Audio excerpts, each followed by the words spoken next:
Je m'appelle Roberta, aussi loin que je me souvienne, j'ai toujours travaillé dans le magasin de vaisselle de mes parents.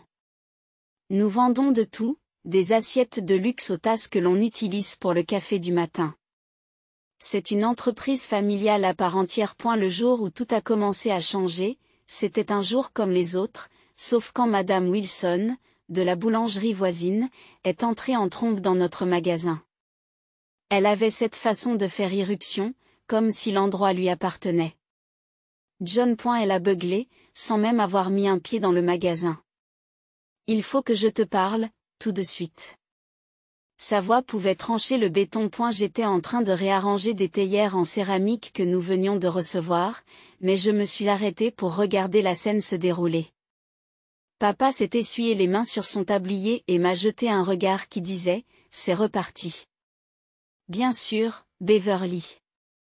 Qu'est-ce qui se passe? Papa essayait toujours de rester joyeux en sa présence, mais on voyait bien qu'il se préparait. Madame Wilson a jeté un coup d'œil autour d'elle, puis ses yeux se sont posés sur moi. C'est une affaire de famille, Roberta. Vous pouvez nous laisser une minute, son ton m'a déplu, mais je l'ai ignoré et je me suis rendue de l'autre côté du magasin, faisant semblant d'arranger un étalage déjà parfait de service de table. Je n'essayais pas d'écouter, mais leur voix portait sur les étagères. Je vais aller droit au but, John. Ma boulangerie et votre magasin sont voisins depuis des années. Il est temps de voir plus grand. Que diriez-vous de fusionner nos entreprises? Sa voix était sérieuse, très professionnelle. Papa tousse, un peu décontenancé. Fusionner, hein? C'est une sacrée proposition, Beverly. Qu'est-ce qui t'a mis cette idée en tête? Ce n'est pas tout. Elle a continué, en baissant la voix. Si bien que j'ai dû faire un effort pour l'entendre. Je pense que nos enfants pourraient rendre cette idée encore plus bénéfique. Si Roberta et Lucas se mariaient, cela consoliderait l'accord. J'ai failli faire tomber une théière. Marie Lucas? Le Lucas que je connaissais était son fils, certes, mais il avait 10 ans de plus que moi, et nous avions à peine échangé 2 mots, bien que nous soyons voisins. J'ai jeté un coup d'œil dans l'allée et j'ai vu mon père se gratter la tête, manifestement en pleine réflexion. Lucas est un bon garçon, et Roberta est une fille brillante, a finalement dit papa. Mais le mariage? Ils se connaissent à peine, Beverly. Ils s'entendront. Fais-moi confiance. Et puis, c'est une bonne affaire, n'est-ce pas? Il y avait une pointe d'acuité dans sa voix, comme si elle avait l'habitude d'obtenir ce qu'elle voulait. Papa acquiesce lentement. J'en parlerai à ma femme. Et Roberta, bien sûr. Quand Madame Wilson est partie, papa m'a appelé. Roberta, tu as entendu tout ça, n'est-ce pas? J'ai hoché la tête, ne sachant pas trop quoi en penser. Elle veut fusionner le magasin et la boulangerie, et elle veut que j'épouse Lucas? Oui, c'est ça. Papa a soupiré en se frottant les tempes. Qu'est-ce que tu en penses? Je sais que ça fait beaucoup à assimiler. Et se marier pour les affaires, ça sonne comme un vieux film, pas comme ce que j'avais imaginé pour moi. Je ne sais pas, papa. Lucas a l'air sympa, mais l'épouser? Juste comme ça? Tu devrais le rencontrer, correctement cette fois. Voir si vous vous entendez bien. Il n'y a pas de pression pour décider tout de suite. Nous allons procéder étape par étape. Lucas et moi avons passé les mois suivants à apprendre à nous connaître. Je me suis rendu compte qu'il n'était pas seulement bien bâti, mais qu'il avait un côté sincère qui se souciait de l'entreprise autant que sa mère, mais d'une manière moins autoritaire. Nos conversations passaient souvent de l'aspect professionnel à l'aspect personnel. Ce qui faisait que toute cette situation ressemblait moins à un contrat qu'à une relation potentielle. L'organisation du mariage, en revanche, était un tout autre sujet. Madame Wilson, ma future belle-mère, s'est occupée de tout. Du gâteau de sa pâtisserie aux décorations qui semblaient avoir leur place dans l'une de ses vitrines. Un après-midi, alors que nous étions en train d'établir la liste des invités, elle a fait irruption dans la pièce avec une pile d'invitations si épaisse qu'on aurait pu croire que nous convoquions toute la ville. Roberta, ma chère, j'ai ajouté quelques noms à votre liste d'invités. Des personnes importantes pour notre entreprise. Il est crucial qu'ils soient là. Annonça-t-elle en laissant tomber la pile sur la table avec un bruit sourd qui me fit sursauter. Je me mordis la langue, ne voulant pas déclencher de dispute. Lucas s'en aperçut et me serra la main sous la table. On va s'arranger, Robbie. C'est notre jour, tu te souviens, le jour du mariage a été très flou. Je me tenais au fond de la salle dans ma robe, me sentant plus comme un accessoire dans le grand plan d'affaires de Madame Wilson que comme une mariée. Mon père s'est approché de moi, le sourire un peu forcé. Tu es magnifique, Roberta. Tu es prête? Me demanda-t-il en me proposant son bras. J'ai acquiescé, en prenant une grande inspiration. Allons-y. La cérémonie s'est déroulée rapidement, et avant même que je m'en rende compte, Lucas et moi avons été déclarés mari et femme. Et la réception était bruyante, remplie d'invités de Madame Wilson, qui parlait plus du potentiel de nos entreprises communes que de nos noces. Et la fusion a été réalisée peu après le mariage. Les deux magasins ont été regroupés en un seul grand espace, avec une section pour la boulangerie et une autre pour la vaisselle. Le premier jour de l'ouverture du magasin, Madame Wilson était partout, dirigeant le personnel comme un général. Roberta, ma chère. Veille à ce que les assiettes soient alignées avec les pâtisseries. La symétrie fait vendre. C'est ce qu'elle appelait à travers tout le magasin. J'ai ajusté les assiettes, en essayant de suivre ces normes rigoureuses. Lucas était au rayon boulangerie, essayant de se coordonner avec les boulangers. Assurez-vous que ces scones sont frais. Roberta, comment ça se passe là-bas? Il a crié par-dessus le bruit. J'essayais de suivre le mantra de symétrie de ta mère et je lui répondais en criant, avec une pointe de frustration dans la voix. Mais au fur et à mesure que les semaines se transformaient en mois, la charge de travail ne faisait que s'alourdir. Entre la gestion de l'entrée du magasin, l'aide à la boulangerie et toute la paperasserie, je me suis retrouvée incapable de suivre mes cours à l'université. Roberta, tu diriges une entreprise maintenant, tu n'auras pas besoin de ce diplôme. C'est ta vie. A déclaré Madame Wilson un soir, d'un ton dédaigneux, comme si la question était déjà tranchée. Ces mots, tranchants et définitifs, m'ont frappé plus fort que je ne l'aurais cru. Vivre avec eux était censé nous faire économiser de l'argent et faciliter la gestion de l'entreprise, a-t-elle soutenu. Pour moi, cela signifiait simplement des heures de travail plus longues, puisque nous n'étions qu'à quelques pas du magasin. Le manque d'espace personnel et la surveillance constante de Madame Wilson m'étouffaient, rendant chaque jour plus difficile que le précédent. Ce qui avait commencé comme un partenariat ressemblait de plus en plus à une prise de contrôle. Entre-temps, j'ai remarqué une autre chose qui m'a troublé plus que je ne l'aurais cru, mon père était de moins en moins présent. Un mardi matin particulièrement chargé, alors que je préparais le magasin avant l'ouverture, je n'ai pas pu m'empêcher de ressentir le vide de son absence. Autrefois, il était déjà là, partageant une ou deux blagues pour lancer la journée. A eu lieu de cela. Il n'y avait que moi et le tintement des céramiques. Ce soir-là, après une longue journée passée à s'occuper des clients et des directives incessantes de Madame Wilson, j'ai rendu visite à mes parents. L'air de leur salon était plus lourd que d'habitude, comme s'il y avait des mots en suspens que personne n'osait prononcer. Papa, pourquoi n'es-tu plus souvent au magasin? Demandai-je dès que je me fus assis. L'approche directe me semblait nécessaire. Mon père a levé les yeux, un froncement de sourcils se dessinant sur son front. Roberta, c'est compliqué. Beverly a, eh bien, elle a pris en charge plus que nous ne l'avions prévu. Ma mère est intervenue de l'autre côté de la pièce, sa voix étant empreinte d'inquiétude. Elle a poussé ton père vers la sortie, Roberta. Le contrat que nous avons signé n'était pas une simple fusion. C'est comme si nous lui avions remis les clés du royaume. Mon estomac s'est noué. Qu'est-ce que tu veux dire? Papa, tu t'es toujours occupé des commandes et des fournisseurs. Il soupire, les mains jointes.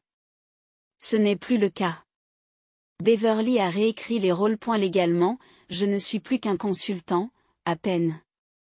Je n'ai pas mon mot à dire dans l'entreprise que j'ai bâtie. La colère monte en moi, brûlante et féroce. Pourquoi n'avez-vous rien dit? Nous pensions que nous pouvions gérer la situation, la régler sans t'inquiéter. Dit ma mère, les yeux tristes. Mais il est clair que nous ne pouvons pas. Elle nous prend tout ce pourquoi nous avons travaillé, Roberta. Le lendemain, j'ai confronté Madame Wilson.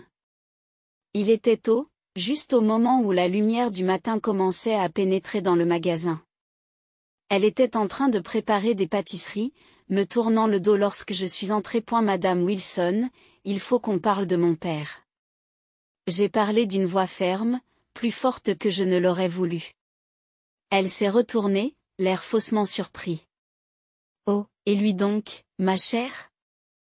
Tu sais de quoi je parle. Tu le pousses à se mêler de ce qui ne le regarde pas. Pourquoi faites-vous cela? Demandai-je. Madame Wilson se redresse, s'essuie les mains sur son tablier et me fait face. Roberta, ton père vieillit. Il ne peut plus supporter le stress de l'entreprise. C'est mieux pour tout le monde. Je rends les choses plus efficaces. Ce n'est pas à toi de décider, répondis-je. C'est lui qui a construit cet endroit. Tu ne peux pas le mettre sur la touche parce que tu penses que c'est mieux. Elle se moque, secoue la tête. Les affaires sont dures, Roberta. Il ne s'agit pas de valeurs sentimentales. Il s'agit de maintenir le navire à flot.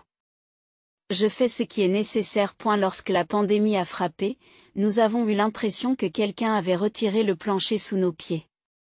Les ventes du magasin ont chuté. Chaque jour, les allées vides me rappelaient que les choses allaient mal et qu'elles risquaient d'empirer. C'est au cours de l'une de ces périodes de travail calme et inquiétante que j'ai décidé que nous ne pouvions pas nous contenter d'attendre le retour à la normale. Lucas, nous devons passer à la vente en ligne. Nous pouvons mettre en place des livraisons, et peut-être commencer à prendre des commandes individuelles. J'ai dit cela en essayant d'avoir l'air plus confiant que je ne l'étais. Lucas semble sceptique, mais acquiesce. Ça vaut le coup d'essayer. Parlons-en à maman. Je savais qu'il serait difficile de convaincre Madame Wilson. Elle avait ses habitudes bien ancrées et considérait la vente en ligne comme une entreprise risquée. Comme d'habitude, lorsque nous avons abordé le sujet, elle l'a rejeté d'emblée. Nous ne sommes pas une start-up technologique. Nous sommes une entreprise de briques et de mortier. Nous allons attendre. Elle a déclaré qu'elle mettait fin à toute discussion. Mais je ne pouvais pas rester les bras croisés et regarder tout ce que nous avions construit tomber en poussière. J'ai donc commencé quelque chose de discret. En dehors des heures de travail, j'ai utilisé les ressources de notre magasin pour créer une communauté en ligne. J'ai vendu de la vaisselle du magasin et j'ai commencé à faire des gâteaux après la fermeture de la boulangerie. Les commandes ont commencé à affluer, puis à affluer. C'était épuisant de cacher cela à Lucas et à Madame Wilson. Je brûlais la chandelle par les deux bouts, en gérant nos ventes secrètes en ligne et mon travail de jour au magasin. Les nuits se transformaient en matinées, et il m'arrivait souvent de rentrer chez moi en cachette bien après minuit. Un soir, alors que j'entrais sur la pointe des pieds, en essayant de ne réveiller personne, j'ai trouvé Madame Wilson qui attendait dans le salon, les bras croisés et le visage empreint d'un mélange de colère et de déception. Où étais-tu, Roberta? Regarde l'état de cette maison. Elle a craqué, la voix basse mais féroce. J'ai travaillé, Madame Wilson. Nous avons eu un afflux de commandes en ligne ce soir. J'ai répondu, la voix fatiguée par de trop longues nuits. Des commandes en ligne? Quelles commandes en ligne? Sa voix s'éleva, tranchante et accusatrice. Avant que je puisse m'expliquer, Lucas descendit, attiré par le bruit. Maman, qu'est-ce qui se passe? Demande à ta femme ce qui se passe. Elle gère une affaire parallèle secrète et néglige ses devoirs ici. Madame Wilson a répliqué en me jetant un regard noir. Lucas s'est tourné vers moi, la confusion et la frustration se lisant sur son visage. Roberta, de quoi parle-t-elle? Je soupire. La fatigue des dernières semaines me rattrape. J'ai créé une boutique en ligne. C'est ce qui nous maintient à flot depuis le début de la pandémie. Je ne te l'ai pas dit parce que ta mère a dit non, et je ne pensais pas qu'elle serait d'accord. Lucas se frotte les tempes et regarde entre sa mère et moi. Tu aurais dû me le dire, Roberta. Et toi, se tourna-t-il vers sa mère. J'aurais dû être plus ouvert à ses idées. Le visage de Madame Wilson se durcit. C'est ma maison, et tant que vous êtes sous mon toit, vous suivrez mes règles. Tous les deux. À partir de là, la dispute s'est envenimée. Lucas, qui est habituellement mon allié, s'est rangé du côté de sa mère. Cette fois. Roberta, tu dois mieux équilibrer ton temps. Aide-moi davantage ici. Vaincu et le cœur brisé par le fait que Lucas ne voyait pas à quel point j'essayais de sauver notre entreprise, j'ai réduit les commandes en ligne. J'ai commencé à passer mes matinées à nettoyer la maison, au lieu de préparer les expéditions ou de faire de la pâtisserie. Je passais mes après-midi à faire tourner le comptoir des pâtisseries, ce qui me rappelait ce que je devais réduire pour maintenir la paix dans la maison. C'était un après-midi morne et pluvieux, et j'étais en train de remettre de l'ordre dans le hall du magasin lorsque la porte s'est ouverte en grinçant. Une petite fille d'environ 8 ans est entrée en titubant. Ses vêtements étaient trempés, lui collaient à la peau et elle pleurait, le visage baigné de larmes. Je me suis précipité vers elle, mettant de côté la pile d'assiettes que j'étais en train de ranger. « Qu'est-ce qui s'est passé, est-ce que tu vas bien ?» demandai-je en essayant d'être le plus doux possible. Avant qu'elle ne puisse répondre, Madame Wilson nous a aperçus du bout de l'allée. Elle s'est approchée, les lèvres serrées en une fine ligne. « Qu'est-ce que c'est que ça, Roberta ? Nous n'avons pas le temps pour ça aujourd'hui. On dirait une mendiante. Mettez-la dehors avant que d'autres ne la voient. » Ces paroles m'ont retourné l'estomac. Ce n'est qu'une enfant, Madame Wilson. Elle est manifestement perdue et a besoin d'aide. Lucas s'est approché, ayant entendu sa mère. Son visage était indéchiffrable lorsqu'il a jeté un coup d'œil à la jeune fille, puis à moi. Roberta, maman a raison. Nous ne pouvons pas laisser des enfants comme elle entrer dans le magasin. Ce n'est pas bon pour les affaires. Occupe-toi de ça, d'accord, je n'arrivais pas à croire ce que j'entendais. Lucas, elle est effrayée et seule. On ne peut pas la jeter sous la pluie. Les ignorant tous les deux, j'ai emmené la jeune fille sur une chaise et l'ai enveloppée dans une couverture propre provenant de l'arrière-boutique. Je lui ai préparé une tasse de chocolat chaud, dans l'espoir de la calmer un peu. Madame Wilson était furieuse. C'est exactement le genre de distraction dont nous n'avons pas besoin. Roberta, tu es responsable de toutes les retombées de cette affaire. Et la jeune fille a réussi à se calmer suffisamment pour me dire qu'elle s'appelait Sophie. Elle s'était égarée dans un parc voisin. Alors qu'elle commençait à se détendre, la police est arrivée. Ils m'ont remercié de m'être occupé de Sophie et m'ont dit que ses parents l'avaient cherchée frénétiquement. Il s'est avéré qu'elle n'était finalement pas très loin de chez elle. Après le départ de la police et de Sophie, Madame Wilson m'a prise à part, le visage sévère et froid. À cause de votre petit coup d'éclat, je vous retrouve. Tu t'es absenté de ton travail pour faire face à cette situation. Tu vas faire la vaisselle pendant les 2 prochains jours, pour te faire pardonner. Lucas s'est contenté d'acquiescer à tout ce que sa mère disait, sans jamais prendre ma défense. Cela m'a piqué plus que je ne l'aurais cru. Ce soir-là, alors que je nettoyais une casserole après l'autre. Mon esprit s'est emballé. Je me sentais plus comme une servante que comme un membre de la famille. Le soutien de Lucas avait toujours été mon roc, mais maintenant il n'était plus qu'un poids de plus, qui me tirait vers le bas. Chaque mot dur de Madame Wilson, chaque hochement de tête de Lucas, me rappelait à quel point je me sentais piégée. C'était une matinée ordinaire au magasin lorsque cet homme richement vêtu est entré, regardant autour de lui comme s'il cherchait quelque chose de spécial. Je l'ai salué et lui ai demandé si je pouvais l'aider à trouver quelque chose. Elle a acquiescé et m'a expliqué qu'il cherchait un service à thé haut de gamme. Je lui ai montré notre plus belle collection et il a semblé impressionné, choisissant l'un de nos services les plus chers. Pendant que je réglais ses achats, il a parcouru notre rayon pâtisserie et choisi un assortiment de friandises.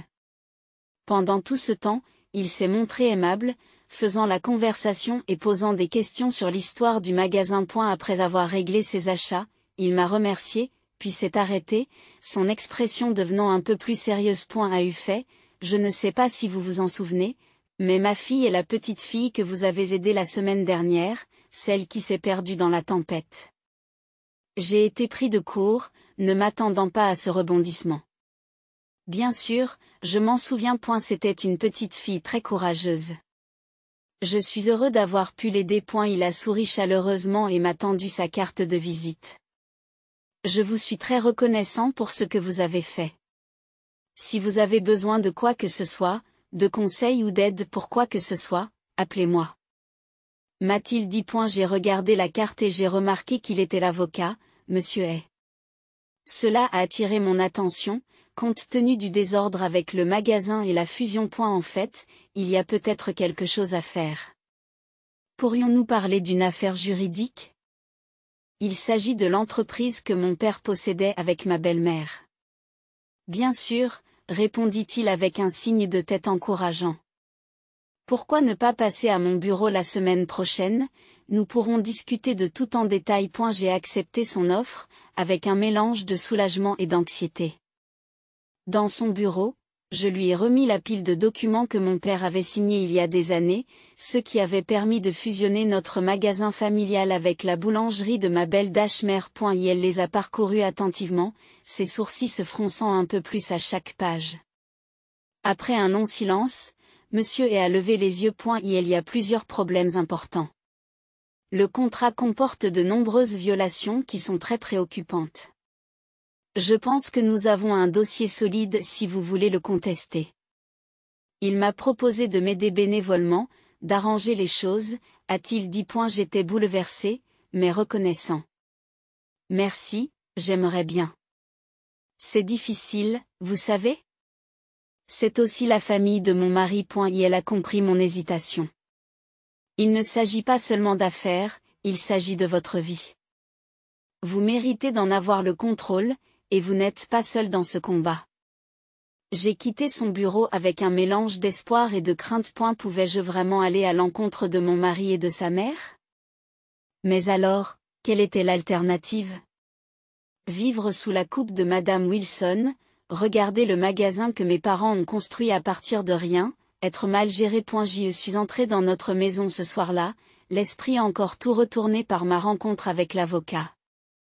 Je n'étais pas préparé à la scène qui m'attendait. L'endroit était animé, rempli d'invités qui riaient et parlaient, de verres qui s'entrechoquaient. Je me suis arrêté, prenant tout en compte, lorsque ma belle-mère, légèrement éméchée, m'a aperçu. Et voilà.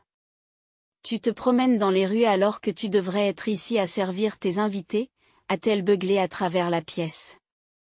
C'est ton anniversaire? Roberta. N'as-tu aucun sens du devoir? Je me suis figé, mon anniversaire m'étant complètement sorti de l'esprit au milieu du chaos des événements récents. Je suis désolé, j'ai oublié. J'ai bégayé, sentant tous les yeux de la pièce se tourner vers moi. Mes excuses n'ont pas suffi à l'apaiser. Sous le coup de la colère, elle s'empara d'un carton de pizza qui se trouvait à proximité et le lança sur moi, le carton me frôlant l'épaule avant de s'écraser au sol. Inutile. Absolument inutile. Cria-t-elle, le visage rouge de fureur. Avant que je ne puisse me reprendre, Lucas, qui montrait lui aussi des signes d'avoir trop bu, s'approcha de moi en trébuchant. Et regarde-toi, tu n'es même pas prête à manger. Lave-toi, pour l'amour du ciel. Elle bredouilla, faisant couler le vin de son verre sur mes mains et mes vêtements, dans un geste moqueur. Le vin tachait ma chemise, dégoulinant de froid et de désagrément sur ma peau. Quelque chose s'est brisé en moi. L'humiliation, le manque de respect, l'injustice pure et simple de la façon dont il me traitait, tout cela a explosé. J'ai essuyé mes mains sur ma chemise tachée et j'ai fait face à la pièce, d'une voix ferme et forte. J'en ai assez. Déclarai-je, réduisant la salle au silence. J'ai consulté un avocat. Je vais divorcer, Lucas. La pièce devint complètement silencieuse. Lucas et sa mère me regardèrent comme s'ils avaient vu un fantôme. Pour qui te prends-tu? Siffla ma belle-mère en se rapprochant. Tu crois que tu peux, je n'ai pas fini. Je lui ai coupé la parole, ma voix résonnant clairement. Je conteste la fusion du magasin. Il y a eu fraude, et j'ai déjà envoyé les documents aux autorités et au tribunal. Lucas chancelle légèrement, sa bravade d'antan s'estompant. Roberta, tu ne peux pas être sincère. Je demande également une compensation financière pour tout ce que j'ai enduré ici. J'ai continué. Ignorant son incrédulité. Le choc était palpable.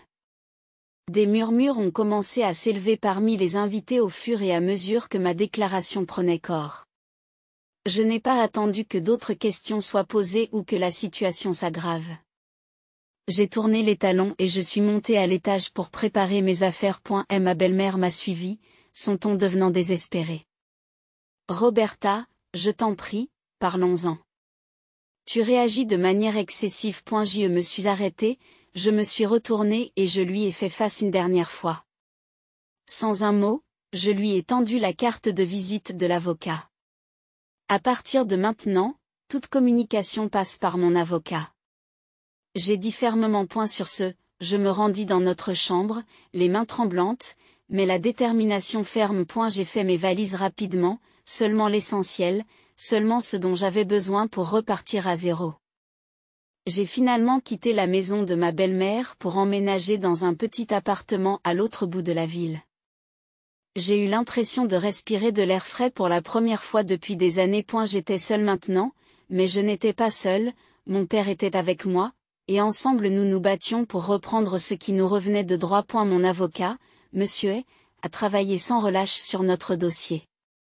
Il a été un véritable bulldog dans la salle d'audience, luttant contre la fusion frauduleuse que ma belle-mère avait orchestrée il y a des années. Il n'a pas fallu longtemps pour que nous recevions la nouvelle que nous espérions, le tribunal a statué en notre faveur.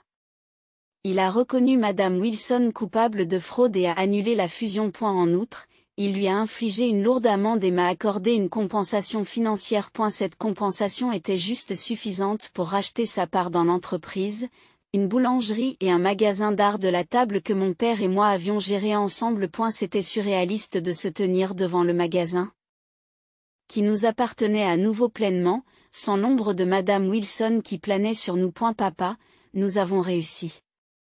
Il est à nouveau à nous, ai-je dit en lui remettant les nouvelles clés du magasin. Nous avons passé les semaines suivantes à rénover le magasin pour qu'il nous appartienne à nouveau. Chaque nouvelle couche de peinture, chaque étalage réorganisé, me donnait l'impression de récupérer une partie de mon âme que j'avais perdue. Madame Wilson et Lucas ont été contraints de trouver un autre emploi. Les frais de justice et l'amende leur ont pris tout ce qu'ils avaient économisé. J'ai entendu des rumeurs sur leurs difficultés, mais j'ai gardé mes distances. Lucas a essayé de me tendre la main une ou deux fois, mais je n'ai pas répondu. Cette partie de ma vie était close. Je me concentrais sur l'avenir. Une fois le magasin à nouveau sous notre contrôle, j'ai repris mes études. Je me suis inscrite à des cours du soir, déterminée à obtenir mon diplôme. Assise dans une salle de classe, je ressentais à nouveau de l'espoir, ce qui contrastait fortement avec le désespoir que j'avais ressenti sous le toit de Madame Wilson. Un soir, après la fermeture du magasin, mon père et moi nous sommes assis à l'une des tables, partageant un pot de café. Tu sais, Roberta, repartir à zéro comme ça, c'est plus que ce que j'aurais pu demander, dit mon père en regardant le magasin avec tendresse. J'y ressens la même chose, papa. C'est comme si je me réveillais enfin d'un long et mauvais rêve. Nous avons une deuxième chance, et je ne vais pas la gâcher, ai-je répondu, sentant dans mes paroles une force que je n'avais pas ressentie depuis des années. Nous avons parlé de projets pour l'avenir, de nouveaux produits que nous pourrions lancer, de ventes de vacances à préparer et d'événements communautaires que nous pourrions parrainer. C'était passionnant, revigorant, et j'en ai adoré chaque minute.